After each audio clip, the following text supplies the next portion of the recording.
नमस्कार. आपण पाहत आहात झेडएस न्यूज, निर्भीड पत्रकारिता, निष्पक्ष बातमी. प्रत्येक क्षणाची अपडेट आता आपल्यापर्यंत. वकिलावर जीवे मारण्याच्या उद्देशाने हल्ला, हल्लेखोर विरोधात कठोर कारवाईची मागणी. अहिल्यानगर शहरात कायदा व सुव्यवस्थेला आव्हान देणारी धक्कादायक घटना घडली असून एका वकिलावर जीवे मारण्याच्या उद्देशाने प्राणघातक हल्ला करण्यात आल्याचा गंभीर प्रकार समोर आला आहे. शहरातील चेतना हॉटेल परिसरात दिनांक 3 फेब्रुवारी 2026 रोजी सायंकाळी सुमारे 7:30 वाजता ॲडव्होकेट समीर खान उमर खान पठाण, राहणार गौरवनगर, अहिल्यानगर, हे आपल्या मित्रांसोबत चहा पीत बसले असताना सय्यद नासिर हुसेन हा अचानक तेथे आला. यावेळी हल्लेखोर, अपील क्रमांक 49/2011 मध्ये जास्त हुशारी दाखवत आहेस का, आमच्या वकिलाला काय सांगतोस, असे म्हणत ॲडव्होकेट समीर पठाण यांच्या तोंडावर जोरात मारहाण केली व जीवे मारण्याच्या उद्देशाने हल्ला केला. या घटनेनंतर ॲडव्होकेट समीर पठाण यांनी कोतवाली पोलीस ठाण्यात तक्रार दिली असता फक्त NC म्हणजे नॉन कॉग्निझेबल नोंद करण्यात आली. मात्र हा प्रकार गंभीर स्वरूपाचा असून भादेनवी कलम 307, 323, 504, 506 अंतर्गत गुन्हा दाखल करण्याची मागणी त्यांनी केली आहे. पोलीस ठाण्यात योग्य कारवाई न झाल्याने त्यांनी जिल्हा पोलीस अधीक्षक अहिल्यानगर यांच्याकडे लेखी तक्रार अर्ज सादर करून निवेदनात नमूद केलेले हल्लेखोर विरोधात तात्काळ गुन्हा दाखल करण्याची मागणी केली आहे. या घटनेमुळे शहरातील कायदा व्यवसाय करणाऱ्या वकिलांमध्ये संतापाची लाट पसरली असून हल्लेखोरवर कठोर कारवाई न झाल्यास आंदोलन छेडण्याचा इशारा वकील संघटनांनी दिला आहे. ॲडव्होकेट समीर खान उमर खान पठाण म्हणाले की, माझ्यावर जीवे मारण्याच्या उद्देशाने प्राणघातक हल्ला करण्यात आला, तरीही कोतवाली पोलीस ठाण्यात फक्त NC नोंद करून FIR नोंदवण्यास टाळाटाळ करण्यात आली आहे. हा प्रकार अतिशय गंभीर असून मला व माझ्या कुटुंबाला धोका आहे.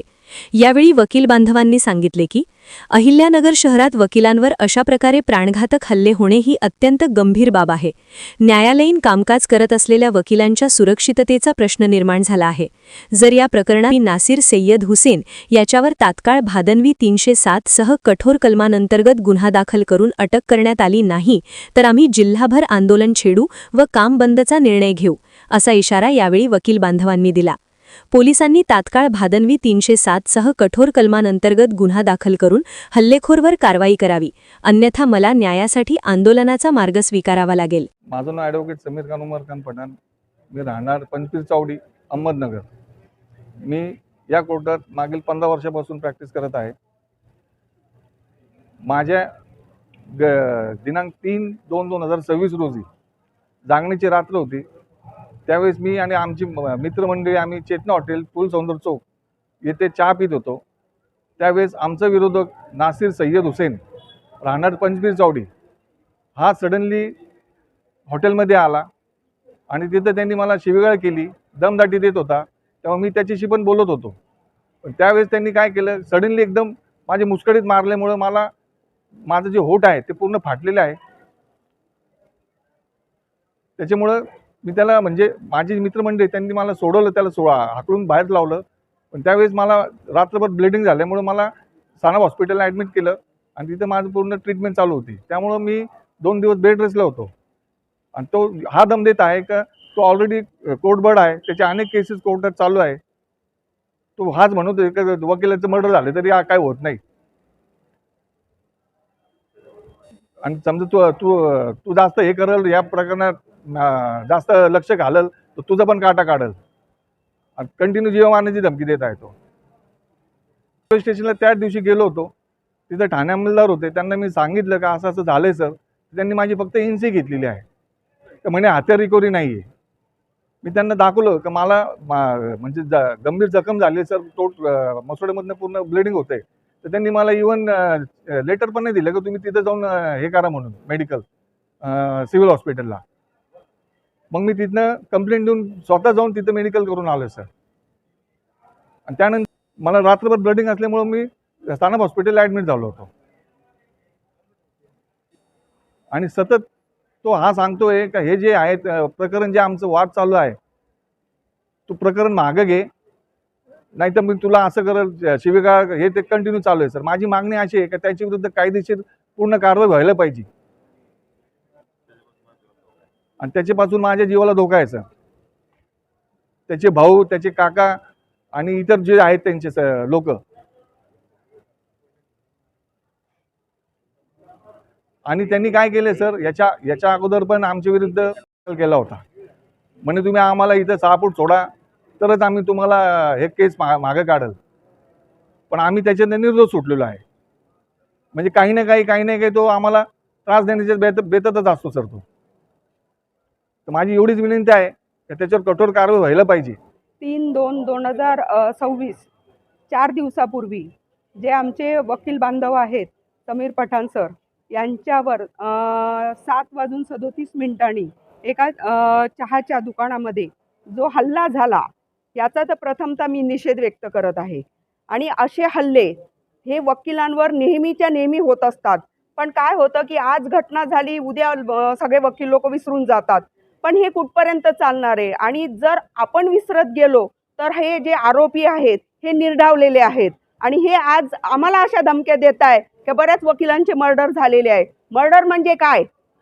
हे प्रशासनाला आणि या सरकारला कधी जाग येणार आहे? आज फक्त बार काउन्सिलचे लोक येतात, मतं मागतात आणि आम्ही बार काउन्सिल महाराष्ट्र आणि गोवाचे निवडून देतो. पण त्यांचं कर्तव्य काहीच नाही आहे. फक्त मतं मागायला येतात. 5 वर्ष 7 वर्ष हे लोक फिरकत सुद्धा नाही याच्यातून मग आमच्यासारखे जे जिल्हा कोर्टात तालुका कोर्टात प्रॅक्टिस करणारे हे भयभीत झालेले आहेत. माझी तर सरकारला एवढी विनंती आहे, जर वकिलांवर हल्ले होत असेल आम्ही ह्यांच्या बाजू कोर्टात मांडतो म्हटल्यानंतर हा कोणत्या तरी एका पक्षकाराची आम्ही बाजू घेतो, दुसऱ्या पक्षकाराची दुसरी वकील बाजू घेतात. मग कोर्टात जर बाजू घेता जर असे आमच्यावर हल्ले होत असेल तर याला जबाबदार कोण आहे? जर असं होत असेल तर मी सरकारला एवढी विनंती करेल की आम्हाला रिव्हॉल्व्हरचं लायसन द्या. ज्या वेळेस तुम्ही डॉक्टरांचा कायदा केला त्याच्यानंतर डॉक्टरांचे हल्ले बंद झाले. पण आम्ही इतक्या वर्षापासून आम्ही भांडतोय की आम्हाला वकील ॲडव्होकेट प्रोटेक्शन ॲक्ट मंजूर करा. पण नाही, सरकार झोपलेलं आहे. ज्या दिवशी सर्व वकील मरतील त्यावेळेस कोण जबाबदारी घेणार आहे? आणि ज्या वेळेस त्या कर्ता पुरुष घरातला वकील म्हणून कर्ता पुरुष असतो त्याच्या कुटुंबाची जबाबदारी कोण घेणार आहे? काही नाही आहे. 4 दिवस रडतील, 4 दिवस बोंबलतील आणि त्याच्यानंतर काहीच होत नाही. म्हणून माझं प्रशासनाला एवढी विनंती आहे, SP साहेबांना सुद्धा एवढी विनंती आहे, जिल्हाधिकारी साहेबांना एवढे, आम्ही सगळेजण लायसन्ससाठी अर्ज दाखल करणार आहे. तुम्ही आम्हाला रिव्हॉल्व्हरचं लायसन द्यावं. आणि जर तसं नसेल तर आज आरोपींना कठोरातली कठोर कारवाई होऊन त्याला शासन करा की जेणेकरून दुसरा आरोपी वकिलांच्या अंगावर हात उचलताना 10 वेळा विचार करेल. जर नसन देता आलं तर इथून पुढे आम्ही हे सगळे वकील लोक परत आंदोलन नाही करणार, तर त्याचा फार मोठा उद्रेक होईल. सर्वप्रथम हे जे आता जे मारहाण झालेली आहे त्या मारहाणीचा मी सर्वप्रथम निषेध करतो. आता निषेध पण करायचा तर किती वेळा निषेध करायचा? निषेध करून आम्हाला कंटाळा आला आहे अक्षरशः. आणि याच्यामध्ये सगळ्यात महत्त्वाचा विषय जो आहे तो ॲडव्होकेट प्रोटेक्शन ॲक्ट जो आहे त्याच्यामध्ये दुरुस्त्या करणं महत्त्वाचं आहे. आता हे जी बॉडी आहे, आता जी येणारी बॉडी आहे बार काउन्सिलची, त्यांनी जर काही दुरुस्ती करण्याचं कोणाला आश्वासन दिलं आणि जर केलं तरच त्याच्यामध्ये काहीतरी तथ्य होईल. अन्यथा पक्षकार जे काही पक्षकार असतात, जे विरोधी पक्षकार जे काही असतात किंवा समोरचे असतात, यांचा सगळा रोष वकिलांवर आणि समोरच्या वकिलांवर या दोघांवरच रोष असतो यांचा.